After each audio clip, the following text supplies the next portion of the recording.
எனக்கு தெரியும், ஒரு சம்பவம் எனக்கு தெரியும்.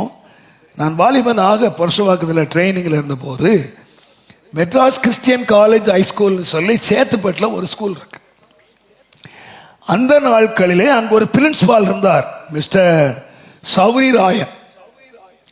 அவருடைய பெரம்பை பார்த்தாலே யூரின் போயிருமா, அப்படி இருக்கும் பெரம்பு வச்சு சாத்துறது.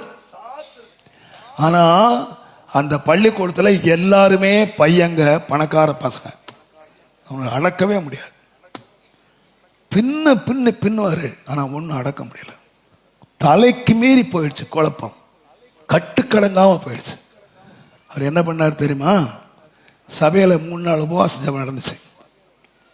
நெட்டு முழங்கால வந்து முழங்கால் படிக்கிட்டு காலையில இருந்து ராத்திரி வரைக்கும் அந்த மனுஷன் தன்னுடைய பள்ளிக்கூடத்துக்காக கதறினார். நான் சாட்சியாக சொல்லுவேன், அவருடைய சர்வீஸ் காலம் முழுவதும் அந்த பள்ளியில் இருந்த அமைதி, அந்த கலகங்கள் அடங்கி பிள்ளைகள் பக்தி உள்ளவர்களாக அமைதி உள்ள மாறினாங்க இந்த பிரின்சிபாலுடைய முழங்கால். அதனால தான் ஆண்டவர் சொன்னாரு, ராஜாக்களுக்கு என்ன செய்யுங்க? ஜெபம் பண்ணுங்க.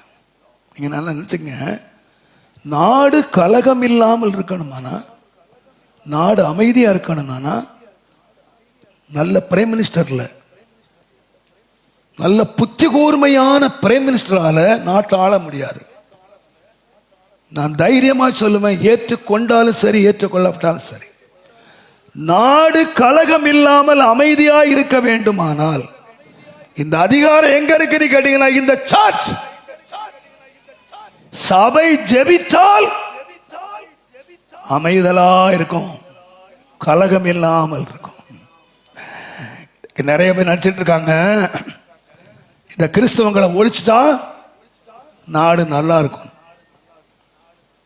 நான் தைரியமா சொல்லுவேன், நீ எங்களை ஒழிக்க வேண்டாம், நாங்க சீக்கிரமா ஒழிஞ்சு போயிருவோம். எங்க ஆண்டவரா சீக்கிரம் வரப்போகிறார். நாங்க எல்லாரும் இந்தியா விட்டு எங்க நாட்டுக்கு போயிருவோம், நாங்க எல்லாரும் ஒழிஞ்சு போயிருவோம். அதுக்கு அப்புறம் தான் இந்த உலகத்துக்கு தெரியும் இந்த கிறிஸ்தவன் என்ன பண்ணிக்கிட்டு இருந்தான்னு. ஏனென்றால் கிறிஸ்தவன் தான் இந்த தேசத்துக்கு உப்பு.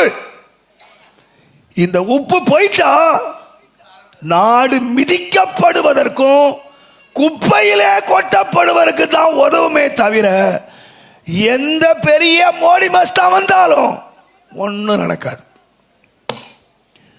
கிறிஸ்தவ மாத்திரம் இந்த பூமியில இல்லாவிட்டால் இந்த பூமி எப்படி இருக்கும்னு கேட்டீங்கன்னா, மிதிக்கப்படுறதுக்கு, பூமியிலே கொட்டப்படுவதற்கு.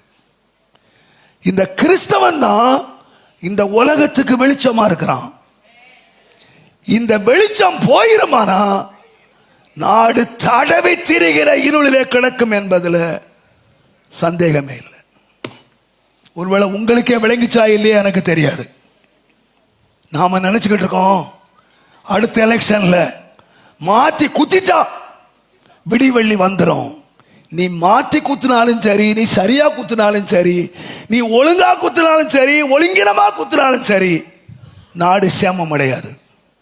குத்துறதுல இல்ல, முழங்கால் முடக்கிறதுல தான் தேசத்தினுடைய சேமம் இருக்கு. இன்னைக்கு சபை இதை தெரியாம என்னெல்லாம பேசிட்டு உட்கார்ந்துருக்காங்க. அவனை குறை சொல்லி, இவனை குறை சொல்லி, அவனை பேசி, இவனை பேசி. நானோ தேசத்துக்கு சேமம் உன் முழங்கால தான் இருக்கு. நம்முடைய நாடு கலகம் உண்டாகுதுன்னு அர்த்தம் என்னன்னு கேட்டீங்கன்னா, நீங்களும் நானும் முழங்கால முடக்கலன்னு அர்த்தம். தேசத்துக்காக நாம ஜெபிக்கலன்னு அர்த்தம். ராஜாக்களுக்காக நாம ஜெபிக்கலன்னு அர்த்தம். அதிகாரிகளுக்காக நாம ஜெபிக்கலன்னு அர்த்தம். சபை இன்றைக்கு அந்த வேலையை செய்யல, அதனால்தான் கலகம், அதனால்தான் பெரிய மாற்றங்கள் உண்டாகி கொண்டிருக்கிறது.